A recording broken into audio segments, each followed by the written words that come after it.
Mesdames, Messieurs, chers téléspectateurs d'Africa 24, bienvenue. Merci de nous rejoindre dans cette émission en direct du Rwanda, émission organisée en marge du 27e sommet de l'Union africaine qui se tient ici au pays des 1000 collines chaque jour. Un thème, un débat sur Africa 24 lié toujours à ce sommet. Et aujourd'hui, on va parler de la situation des droits de l'homme et de la femme en Afrique. Et pour en discuter, nous avons trois invités sur ce plateau. D'abord, M. Abdel Nasser Garboua, il est directeur général des droits de l'homme du Tchad. Merci, M. Garboua. Également avec nous, Mme Francine Manyumba, elle est présidente de l'Union panafricaine de la jeunesse. Elle vient de la République démocratique du Congo. Merci beaucoup, Mme Manyumba. Également avec nous, M. Damien Mouzou, il est fondateur du think tank Aïna. Aïna think tank, il vient du Bénin. Merci beaucoup. Et pour entrer dans le vif du sujet, nous allons regarder un élément d'illustration, un élément signé la rédaction d'Africa 24. Selon le rapport du Haut Commissariat pour les réfugiés, l'Afrique a enregistré plus de 17 millions de réfugiés à la fin de l'année 2014, un chiffre en hausse de 17% en 2015 selon les organismes des droits de l'homme. En effet, la situation des droits de l'homme s'est surtout dégradée ces derniers mois. En 2016, plusieurs conflits en Afrique de l'Est et du Centre, auxquels se sont ajoutés les actes de terrorisme dans la région de l'Ouest, se sont révélés comme de sérieuses atteintes aux droits humains. L'Union africaine, qui s'est donné pour objectif de faire respecter la Charte africaine des droits de l'homme et des peuples, a déclaré 2016 année des droits de l'homme. Une année de promotion du droit à la vie et à la liberté individuelle devrait être instituée avec un accent particulier sur le droit des femmes. La société civile s'est beaucoup développée. Aucun État africain aujourd'hui ne peut ignorer la situation des droits humains ou les condamnations internationales en matière de droits humains. Conformément à l'article 62 de la Charte africaine des droits de l'homme et des peuples, les États parties doivent soumettre un rapport tous les 2 ans. La vocation de ce rapport est d'évaluer les mesures prises par les États dans le cadre de la promotion des droits de l'homme. Un rapport qui reste quelque peu flou selon certains observateurs, même si d'autre part, des avancées notables ont pu s'observer du côté de la question de la liberté de la presse ou encore des prisonniers politiques. Mais dans le même temps, les répressions sur civils en période de crise sont encore à déplorer sur l'ensemble du continent. Si nous comparons la situation par rapport aux années précédentes, les prisonniers politiques ont beaucoup diminué sur le continent africain. Il y en a quand même des pays où des opposants politiques sont bâillonnés, mais si vous comparez la situation à ce qu'elle était il y a 5 ans ou 10 ans de cela, je peux dire qu'il y a eu beaucoup de progrès qui ont été faits. Dans beaucoup de pays africains, les délits de presse ont été dépénalisés. Beaucoup de pays africains, certains pays tardent encore à le faire. Du côté des droits de la femme, la situation en Afrique semble avoir légèrement évolué. Environ 30 pays ont atteint l'objectif de 30% de femmes au Parlement pour une meilleure représentativité des femmes et leur participation à la vie sociopolitique et économique des États. Le Rwanda figure en tête de peloton avec 56% de femmes députées, des avancées louables selon certains observateurs quand on sait qu'il y a des années plus tôt, la question de l'égalité homme-femme suscitait de grands remous en Afrique. Les femmes ne sont pas aussi illettrées qu'elles ne l'étaient en 1960. Les femmes quand même ont acquis et du savoir et du savoir-faire. Les écoles, les centres de formation, les universités comptent actuellement un maximum de femmes, y compris pour la scolarisation des filles. Maintenant, c'est le maintien que nous cherchons. Mais la scolarisation, elle est déjà obtenue. On cherche à les y maintenir contre les mariages précoces, contre vraiment les mutilations génitales féminines, contre les brimades, contre véritablement les mariages forcés. Et c'est tout ça que, en tout cas, les organisations de femmes, les ONG, ont pris en charge depuis un certain nombre d'années avec beaucoup de résultats. Malgré ces avancées, des lois continuent de discriminer les femmes. Les mutilations génitales, le droit à la propriété ainsi que de nombreuses questions liées à la reconnaissance du droit de la femme restent encore conditionnées par des normes et des attitudes sociales. En Afrique, les femmes continuent de payer le lourd tribut des violentes crises. Jusqu'aujourd'hui, il manque 18 États adhérents au protocole de Maputo sur l'égalité des sexes. Certains activistes dénoncent encore une faible volonté des États à appliquer les lois pour garantir la protection des femmes. Et comme vous voyez, les comportements discriminatoires à l'égard des femmes qui n'ont pas le droit de jouir des mêmes prérogatives, des mêmes droits de participer comme leurs partenaires hommes à la vie sociale et économique de leur pays parce que toujours discriminés d'une manière ou d'une autre. Donc tout ça montre que l'Afrique a encore du chemin à parcourir. Au plan démographique, les femmes sont plus nombreuses que les hommes. Mais essayons de voir dans les sphères de décision. Il est difficile de trouver dans les États africains un gouvernement de 40 ministres où vous allez trouver ne fût-ce que 10 femmes. C'est très difficile, les femmes sont très marginalisées. Et les postes même qu'on donne aux femmes, c'est toujours du genre ministre de la Santé, du genre ministre de la Promotion de la Femme, du genre ministre du Commerce, alors qu'il est établi que les femmes peuvent bien faire et assumer des très hautes fonctions et mieux faire même là où les hommes ont échoué. La volonté de l'Union africaine de tendre vers une Afrique où règne la bonne gouvernance, la démocratie, le respect des droits de l'homme, la justice et l'état de droit se matérialisent peu à peu. On en veut pour preuve les procès ouverts ainsi que les résolutions prises par certains États pour éliminer les violences faites aux femmes. En 2016, la Guinée a aboli la peine de mort, rejoignant ainsi 18 États africains. Quant aux droits de la femme, les États africains gagneraient à les promouvoir davantage. C'était un sujet de la rédaction d'Africa 24. Et pour vous, chers téléspectateurs, vous qui venez de nous rejoindre, sachez que nous sommes en direct du Rwanda, émission organisée dans le cadre du 27e sommet de l'Union africaine. On va entrer dans le vif du sujet. Et ce sommet a pour terme 2016 années de protection des droits de l'homme avec un accent particulier sur les droits des femmes. Madame Mayumba, comment justifiez-vous la pertinence de ce thème, de ce choix de thème-là? Est-ce que c'est parce que la situation des droits de l'homme sur le continent est criarde? Tout à fait, merci beaucoup. Je pense que monsieur le directeur pourra plus centrer sur la question des droits de l'homme. Mais pour moi, ce qui me concerne, sur la participation de la femme au niveau du continent, je pense que l'Afrique aujourd'hui a beaucoup amélioré, surtout au niveau de la Commission de l'Union africaine. Aujourd'hui, nous avons plusieurs femmes à l'UEA qui sont dans des postes un peu plus élevés de prise de décision, y compris la présidente de la Commission de l'Union africaine, Dr Nkosazana Dlamini Zuma. La secrétaire générale de la Commission de l'Union africaine, c'est une femme. Nous avons 5 commissaires femmes et 5 commissaires hommes. Donc cela veut dire que l'Afrique n'est pas celle d'hier. L'Afrique n'est pas l'Afrique où les femmes restaient seulement à la cuisine.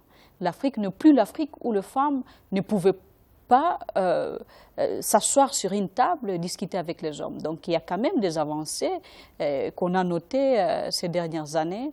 Et je pense qu'avec ça, nous sommes contents et espérons que même si après le départ de Mme Zuma, on aura toujours les femmes qui resteront dans des postes de prise de décision, notamment moi-même, la présidente de la jeunesse africaine, je suis une femme. Cela veut dire que quand même le droit des femmes, petit à petit, l'Afrique est en train d'améliorer. Aussi les droits de l'homme, nous sommes censés respecter parce qu'il y a les gens qui ont ratifié le protocole de Maputo et il y a des États qui traînent encore le pas. Nous les encourageons de voir comment ratifier ces protocoles. Ratifier, c'est une chose et assurer aussi la mise en œuvre, c'est aussi une chose. Donc il est important de ratifier aussi, faire de sorte que au niveau des mises en œuvre, que ces protocoles ne puissent pas souffrir. Monsieur Gabora, en votre qualité de directeur général des droits de l'homme dans votre pays, le Tchad, vous avez une vue quand même globale sur ce qui se passe dans votre pays d'abord et sur ce qui se passe en Afrique en général. Alors, quel est votre regard d'abord dans votre pays de ce qui se fait et dans l'Afrique tout entière? Merci Babilas pour cette opportunité que vous nous offrez de parler de la question aussi importante que celle des droits de l'homme et plus particulièrement donc des droits des femmes. Et également, c'est l'occasion de saluer la pertinence du choix de nos chefs d'État qui ont porté, qui ont placé donc cette année sous le signe des droits de l'homme. Et la chance est encore plus grande pour mon pays, le Tchad, qui préside donc cette Union africaine-là sous la bannière des droits de l'homme. Alors, c'est à tous ces titres que je voudrais vous dire que le Tchad évolue dans les questions de droits de l'homme parce que nous sommes un pays qui a connu ce que vous appelez l'affaire Hissène-Habré. Si vous suivez aujourd'hui l'affaire Hissène-Habré, une dictature implacable durant presque une décennie. Et donc, dans un pays comme celui-là, qui aujourd'hui crée un ministère qui est en charge des droits de l'homme, même si par après, ce ministère a été donc fusionné avec la justice. Et donc, ça donne encore plus du poids, parce qu'aujourd'hui, c'est le ministère de la Justice et des droits de l'homme. Donc, d'un côté, il faudrait donc mettre l'égalité et le respect des lois, et en éducation avec le respect des droits de l'homme. Donc les États africains aujourd'hui, quand vous voyez dans les différents forats et également dans les conférences internationales, chaque fois qu'il y a la question des droits de l'homme, l'Afrique est représentée au plus haut niveau. Dans nos États, presque tous les États africains aujourd'hui ont ce qu'on appelle les commissions nationales des droits de l'homme, qui sont aux normes internationales, donc selon les principes de Paris. Et en plus de cela, tous les États africains ratifient au fur et à mesure les conventions, les mettent en application, répondent rédigent les rapports que vous venez de suivre, donc les rapports périodiques, même s'il y a des retards selon certains pays, le sentiment global, c'est que tous les États ont un agenda droits de l'homme qu'ils essaient de respecter. C'est vrai qu'entre les textes et la réalité sur le terrain, il y a parfois des déphasages. Mais le plus important, ce qu'on dit, c'est d'abord de mettre à niveau tous nos textes. Dès que les textes sont mis à niveau, maintenant, pour la mise en application, ça viendra avec la formation, ça viendra avec la promotion, ça viendra avec la vulgarisation, chose que presque tous les États africains sont en train de faire actuellement. Et quand vous suivez même les défenseurs des droits de l'homme, quand vous voyez même Amnesty International vous dit qu'il y a une très grande évolution aujourd'hui, on ne dit pas que c'est parfait, parce qu'en matière de droits de l'homme, même des grands États, comme les États-Unis, comme la France, un exemple, la France, la Commission nationale des droits de l'homme de la France n'est pas encore en conformité avec les principes de Paris, alors que les principes de Paris ont été pris, comme son nom l'indique, à Paris. Donc c'est pour vous dire tout simplement qu'en matière de droits de l'homme, l'évolution se fait tous les jours. Et chaque fois qu'on met un pas, on doit se préparer à mettre le prochain pas, ainsi de suite pour avancer. Monsieur Bouzou, à écouter les uns et les autres, l'Afrique dispose quand même d'un arsenal juridique qui permet quand même la promotion des droits de l'homme sur le continent. Mais dans la réalité, au quotidien, est-ce que les droits de l'homme sont vraiment respectés en Afrique? Merci pour cette question très pertinente, frère Babilas. Au fait, cette question de droits de l'homme en Afrique, on a du chemin. Et je crois qu'à regarder d'abord la façon dont nos pays sont gouvernés, tout part de cela, et les répressions, discrimination, et vous savez le pouvoir en Afrique, quand un parti prend, les autres doivent attendre que l'autre finisse de manger avant qu'ils ne reviennent, et eux aussi doivent se battre jusqu'à ce qu'ils ne prennent leur contrôle. Donc cette forme de société que nous avons, basée déjà sur des questions ethniques et tout, ça fait que ça favorise ce genre de choses. Donc chacun vient essayer de rester au maximum, prendre son avantage, donc il faut forcément brimer l'autre, parce qu'on dit dans la vie, il y a ceux qui sont en haut, ceux qui sont en bas. Mais ceux qui sont en haut, qui veuillent ou pas, ils finissent toujours par brimer ceux qui sont en bas. Donc on a ce problème vraiment, véritablement sur le terrain, et je pense qu'avec beaucoup plus d'initiatives réelles, on pourra quand même parvenir un jour au bout du tunnel. Merci. Madame Muyumba, parlons encore un peu des femmes par rapport à l'égalité des sexes. Aujourd'hui, vous avez dit que les femmes accèdent désormais de plus en plus à de hautes fonctions et l'exercent convenablement, mais apparemment, sur le plan de la rétribution, ce n'est pas toujours la même chose. À compétence égale, la femme n'est pas traitée de la même manière. Qu'est-ce qui explique fondamentalement cela? Tout à fait, mon frère. J'ai toujours dit que nous devons investir dans les femmes pour leur permettre d'avoir les compétences. Il ne suffit pas tout simplement de parler de l'égalité des sexes ou défendre la femme pour que la femme puisse occuper tel et tel poste, mais plutôt important de voir comment nous pouvons investir dans la femme. Donc la femme doit avoir des compétences qu'il faut pour occuper des postes qu'il faut. Il ne suffit pas tout simplement de dire parce que nous devons avoir 50%, 50%, mais plutôt permettre aussi à la femme de s'épanouir. Donc cela veut dire qu'il faut pousser la femme parce que ce n'est pas donné à toutes les femmes d'avoir le courage d'être dans les instances de prise de décision. Il faut avoir le courage, il faut pousser les femmes à faire les choses. Mais aussi, il y a quand même un changement, comme je venais de le dire. Ce n'est plus l'Afrique où les femmes, selon nos cultures, où les femmes ne pouvaient pas sortir de la cuisine, ou ne pouvaient pas rester avec les hommes, là où ils sont en train de prendre des décisions. Mais aujourd'hui, je peux vous dire qu'il y a des femmes qui sont en train de faire des miracles dans ce monde. Et si on ne voit pas bien, d'ici, le monde sera dirigé par les femmes parce que nous attendons de fortes candidatures de femmes au niveau des Nations Unies, comme secrétaire général des Nations Unies, même s'il y a encore des combats, mais nous pensons que les femmes ont la chance d'être considérées pour diriger les Nations Unies, pourquoi pas. Donc bref, moi je ne pense pas qu'il faut tout simplement dire aux femmes qu'il faut la parité, mais plutôt nous devons voir comment investir dans la femme, dans la jeune fille, des mariages précoces et surtout des mariages forcés au niveau de nos États. Et il faut voir comment criminaliser surtout le mariage précoce dans les autres États, qui n'est pas la réalité aujourd'hui dans plusieurs États africains, mais plutôt permettre à la jeune fille d'avoir l'accès à l'éducation. Si je n'étais pas éduquée, je ne pouvais pas être avec vous aujourd'hui pour débattre sur cette question. Et c'est parce que j'ai reçu l'éducation qui m'a permis d'être là où je suis aujourd'hui. Donc il faut éduquer la femme. Il faut permettre à la femme de rêver. Il faut permettre à la femme d'aller au-delà de ses efforts, des challenges, et voir comment, quand on tombe, savoir comment se réveiller, parce que plusieurs femmes se découragent facilement. Et quand il y a un petit problème, la femme se décourage et c'est tout.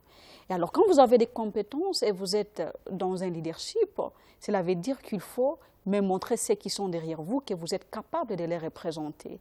Il ne suffit pas tout simplement d'avoir une femme, elle est là, elle fait passer le pagne, non, pas du tout, mais plutôt une femme qui peut convaincre et les hommes et les femmes qui sont derrière elle. Ce sont les femmes dont nous avons besoin au niveau du continent et au niveau de nos États. Et aussi fournir les efforts, faire des sacrifices comme les hommes.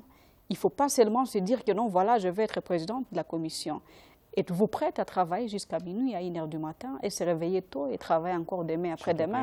Êtes-vous prête à sacrifier? Oui, surtout quand il y a les enfants à la maison. Donc il y a des sacrifices à faire également pour permettre à la femme d'aller plus loin.